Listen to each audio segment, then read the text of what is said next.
할아버지 조금만 참으시면 이 세상 밖으로 나오실 수 있을 겁니다.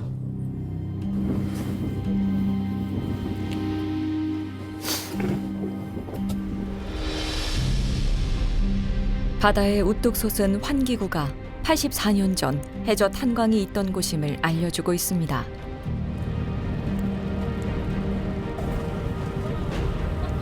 여기 오니까 진짜 피부로 느껴져요. 딱 여기 와 사고장소라고 생각하고 그때 생각이 떠오르는 게 이건 아니다 싶은 게 마음이 막 벅차네요.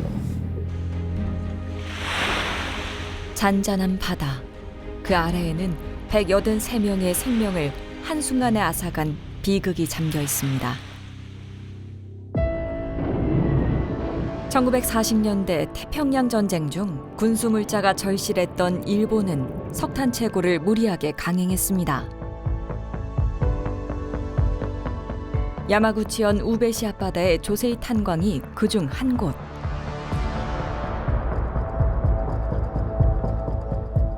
바다 아래로 좁은 갱도가 이어지고 그 길이 개미집처럼 여러 갈래로 뻗어있는 해저 탄광입니다.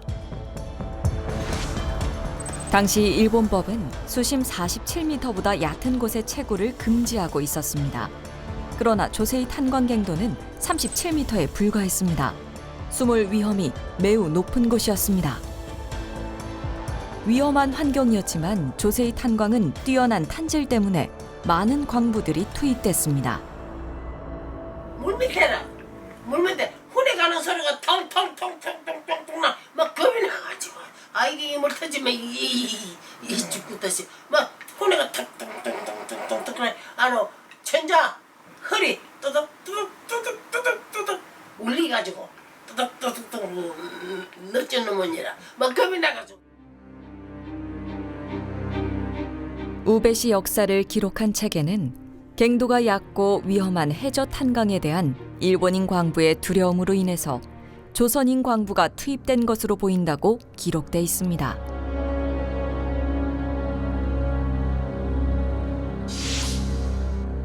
조세이 탄광 전경을 촬영한 사진입니다. 한쪽에 한복 치마 저고리를 입고 있는 여성이 보입니다. 조세이 탄광, 조선인들에 관한 기록. 総人員82名、入所式前、逃げ去り13名。 일본 특별고등경찰 문서엔 조선인 도망자를 체포해 구타했다는 기록도 있습니다. 募集ですから、自由意志で来たはずですよね。募集って日本が言い訳にするじゃないですか。募集だと、強制連行じゃないと。そうじゃないですよ。自由意志で来た人が逃亡しますか？それそうですよね。もうそれは強制連行だったっていう証拠ですよ。 전체 광부 중 조선인이 약 75%를 차지하면서 조세이 탄광은 일명 조선 탄광으로까지 불리기도 했습니다. 강제 동원 또는 돈을 벌러 배에 오른 조선인들은 조세이 탄광 앞바다에 있는 합숙소로 보내졌습니다. 약 3m의 담장 안에서 조선인들은 철저한 감시를 받으며 생활했다고 합니다. 1942년 2월 3일 새벽, 조선인 136명을 포함해 탄광 노동자 183명이 조세이 해저 탄광으로 향했습니다. 바다 밑 갱도를 통해 꼬박 1시간여를 걸어야 닿을 수 있는 탄광의 끝, 막장. 서 있기도 힘든 낮고 좁은 곳에서 조선인들은 하루 12시간씩 석탄을 캐야 했습니다. 누워서도 이렇게 목대를 가지고 캐고 앉아서도 캐고 끌려간 사람은 제일 막장에 위험한 곳에 가서 이제 이렇게 캐고. 오전 9시경. 그만 갱도가 무너져 내려 바닷물이 탄광 전체를 삼켜버렸습니다.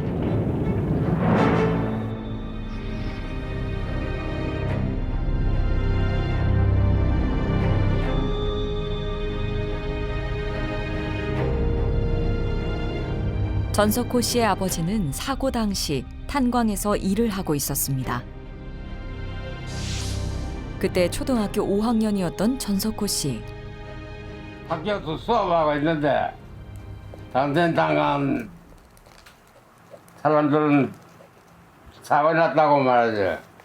학생들 집에 가라가는 게라. 그래 나가 보니까 사고 나가고요.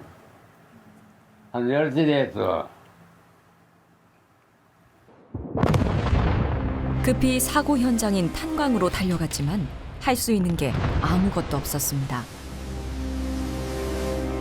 사고 직후 탄광 회사는 두꺼운 나무 판자로 갱구를 막아버렸습니다. 그 후엔 콘크리트로 갱구 주변을 완전히 덮었습니다. 사고가 나서 이제 매몰돼서 수백 명이 여기 갇혔다. 그러면 입구를 그냥 막아버려요. 그러니까 사람을 구하러 들어가는 게 아니라 새로 갱구를 뚫어서 빨리 생산을 해야 그 생산량이 우리 회사가 얼마가 된다. 그게 중요하지. 이 사람들을 구하기 위해서 일을 멈추고 사람이 구조하러 들어간다? 그건 있을 수가 없고 또 구조를 하면 또 위험하니까 아예 구조를 포기하는 거예요. 조선인 136명을 비롯한 183명의 광부들. 그날 그들은 끝내 바다 아래에서 돌아오지 못했습니다.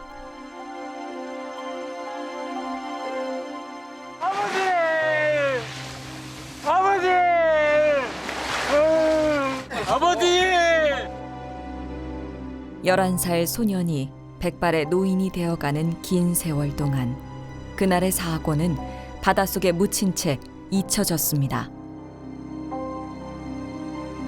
朝鮮炭鉱のことを何もこう誰も知らないまま来てるというのでこの先生が朝鮮炭鉱の歴史を掘り返すっていうか、これはもしかしたら本当に単なる事故とは言えないということでなぜこの方たちが亡くなったのかっていうことを調べ上げていくというふうに始まった。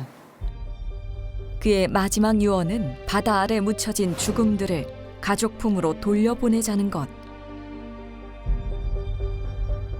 でもですね、この自分の親兄弟を亡くした人にとってはどれだけ悲しいものか。 유족들의 바람은 유골을 찾는 것. 환기구 쪽으로 들어가 보려 했지만 철제 구조물과 목재들이 가로막고 있어 진입이 불가했습니다. 육지에서 이어진 탄광 입구를 찾아야만 합니다. 그런데 오랜 세월이 지나 그 흔적조차 찾기 어려웠는데요. 電気探査っていうので土の中に空洞があるのが分かるらしいんですね。だからその空洞つまり坑道がどこにあるのかっていうのを電気探査を100万円かけてやったんです。 그 후 새기는 모임은 일본 정부에 유골 발굴 지원 요청을 했습니다. 具体的な場所が明らかではないことなどから現時点で海底に埋没しているご遺骨の調査を行うということは現実的に困難であると。何にもやってないですよあなたたちは。机上のことですよ。こういうことで判断をされたらこの命の尊厳はどうなるんですか。 일본 정부는 유골의 위치가 불분명하다는 이유로 끝내 지원할 수 없다고 통보했습니다. 震度と位置がわからないって言われたので震度と位置なら私たちが探し当てるよということで工具地を開け始めたわけですからもうすぐいっぺん遺骨ここにあったよって言えばですね政府は動かざるを得ないだろうと。 새기는 모임의 주도로 시민들은 직접 갱구를 열어 유골을 수습하기로 결단했습니다. 무성한 잡초를 베고 쓰레기들을 치우는 것부터 시작했습니다. 그리고 2달 후 지역 건설업체의 도움을 받아 중장비 2대를 동원해 갱구 위치로 추정되는 장소를 파내려 갔습니다. 4m 깊이까지 파내려 가자 마침내 갱구의 문이 열렸습니다.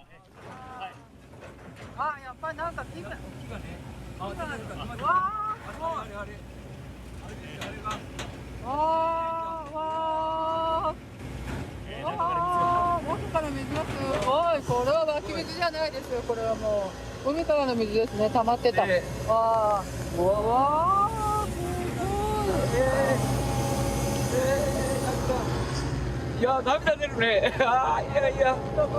いや、82年。82年か。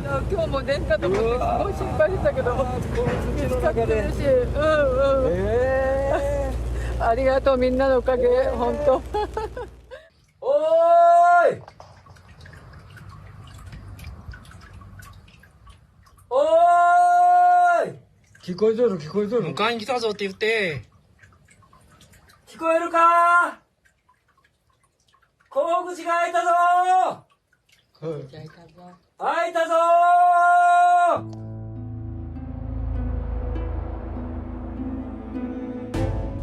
가로 2.2m, 세로 1.6m의 갱도 입구. 꽁꽁 봉쇄됐던 갱구 안으로 82년 만에 빛이 들었습니다.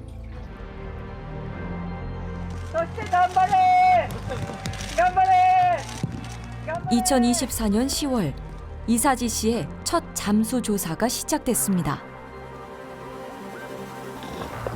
드디어 갱도 안으로 진입했는데요. 그런데 물속 상황은 생각보다 훨씬 더 열악했습니다. やっぱり昨日入ったことですごく濁ったので、奥は1日開ければ見えるかと思ったけど何も見えなかったと。で、それ都合上中の構造物で崩れているところを通過する都合上、もう一歩すぐ途中からもう右に寄せてずっと右沿いに張っていった方がいいんじゃないかって言ってます。それはそうだと思います。 갱구에서 들어가다 보면 붕괴된 곳이 있어 진입과 수색이 힘들다는 것이 이사지 씨의 판단이었습니다. 이대로 희망은 꺾이는 걸까? 그로부터 6개월 후 이사지 씨가 한국의 다이버 부부 김경수, 김수은 씨에게 손을 내밀었습니다. 갱구로의 수중 탐사가 가능한지 협조를 구한 것. 두 사람은 한국의 테크니컬 다이빙 전문가입니다. 잠깐 프로젝트를 진행하면서 혹시라도 뭐 참여해 볼 생각이 있느냐라고 얘기를 해서 그때 이제 저희가 한번 인터넷에 검색을 해봤더니 이제 이런 일이 있더라는 사실을 알게 됐었고 이게 아직까지도 많은 분들이 여전히 남아 계시고 할 수 있는 최선을 다해서 도움이 됐으면 좋겠다고 해서. 수십 킬로의 잠수 장비를 달고 김경수, 김수은 다이버가 갱구로 향합니다. 부탁드려요. 모시고 나오세요. 오늘 수몰 사고 희생자 유골 수습을 위한 한일 공동 수중 탐사입니다. 내가 먼저 가는 게 낫지 않을까? 스테이션마다 기다려. 가버려.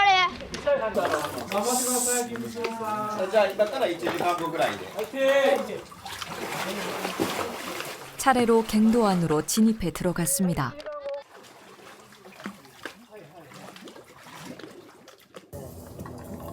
외할아버지가 희생자인 송영순 씨. 엄마가 8살 때. 어머니 8살 때. 네, 그 딸 하나였어요. 그래가지고 애지중지 우리 할아버지가 아주 그냥 8살 때 초등학교 1학년 입학해서 이제 자전거 타고 데리고 가고 데리고 오고 하다가 8살 때 그렇게 되시면서 못 잊어서 못 내 그냥 평생을 아버지하고 사셨어요. 아버지를 그리워하다 돌아가신 어머니를 대신해 생전 어머니의 외투를 입고 현장을 찾았습니다. 갱구가 열리고 들여다보고 할아버지 숨 있고 딸이 왔다고 할아버지 보러 엄마 대신에. 에이. 이제는 거동이 힘든 97세의 전석호 씨. 아버지의 마음을 이어받아 아들 전영복 씨가 참석했습니다. 1세대 유족들은 대부분 세상을 떠나고 그 자식들이 대를 이어 희생자 유골 수습에 나서고 있는 겁니다. 박형호 씨는 생전 할머니의 가슴 아픈 사연을 들으며 자랐습니다. 우리 할머니가 참 한많은 삶을 사셨죠. 동생하고 아들이 같이 여기 정동이 됐는데 그게 일하는 조가 틀렸던 거죠. 그게 동생은 그때는 일하는 조가 휴식조여서 살아 돌아오셔가지고 천수를 누리셨고 아들은 이제 그렇게 사셨죠. 할머니가 막걸리 한 잔 자시면은 동쪽 하늘을 쳐다보고 이름을 부르시고 그러셨죠. 오늘 예정된 수중 탐사 시간은 약 4시간입니다.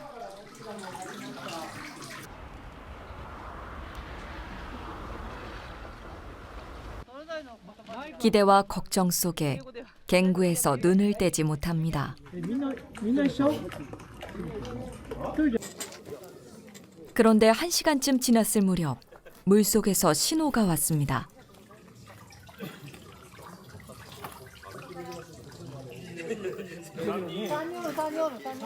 예정 복귀 시간보다 빨리 되돌아 나온 다이버들.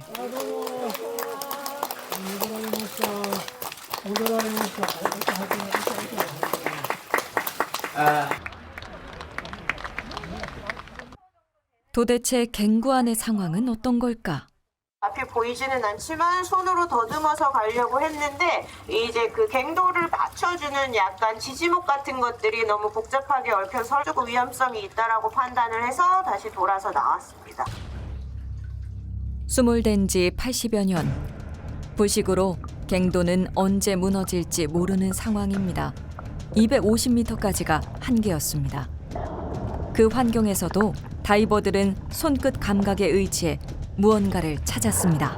물속에서 저희는 솔직히 이게 토시를 했을 때 약간 척추뼈 같은 느낌이 있어서 정말 뼈라고 생각을 하고 좀 가지고 나왔는데 갱도 안에서 수집한 것이 있었는데요. 다이버들이 발견한 것은 당시 전선을 연결할 때 쓴 애자였습니다. 어두운 탄광 안에서 전기를 끌어다 쓴 광부의 작업 흔적입니다. やっぱりそこで人が働いていた痕跡っていうのはすごく残っているんですよね。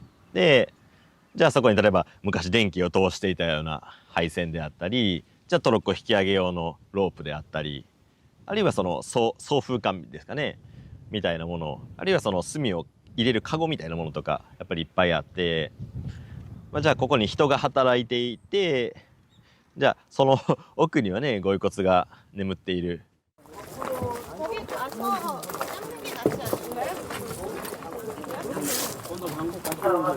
내일 아침.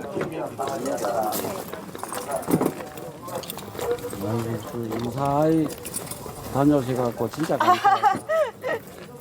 네네. 이거 고생하셨다고 네. 그래서 이거 좀 아닙니다. 아닙니다. 아니. 오늘 그래도 좀 아쉬운 마음은 안 남으세요? 아쉬운 마음. 네, 이제 내려놓기를 했어요. 그분들이 고생하는 거 봐서. 처음에는 기대를 많이 하고 왔는데 그분들이 고생하시면 그분들이 안전이 우선이고 들어갈 때 마음이 너무 아팠어요 물속에.